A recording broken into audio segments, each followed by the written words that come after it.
In version 23, we will be releasing a new product called Data Hub. Data Hub is a lightweight application for viewing data. This provides users a way to quickly and easily access important data anywhere in the shop as long as they have web access.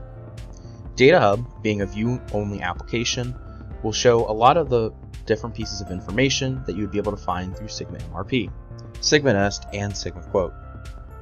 Items such as the CRM list, containing all of your contacts and companies, the jobs list, which will contain all of your jobs and their different statuses that they are in, the item master module, which will show all of your item masters, your batches, and sheets that you have. The other tab that we'll have in here is the production module. This will show the statuses of jobs, work orders, and schedules. The schedule view will be very similar to what you'd see inside a load manager. Much like in Load Manager, users are able to view all the different operation appointments assigned and scheduled to the different workstations. Users then can click on the different appointments to see basic information such as if it's a SigmaNEST program, the SigmaNEST Nest, the name of it, as well as any other information such as any following operations that may come after.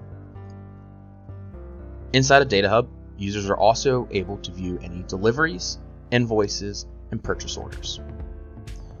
Data Hub does not require SigmaQuote or Sigma MRP to operate, and is a very lightweight application giving users all the information that they might need all at their fingertips.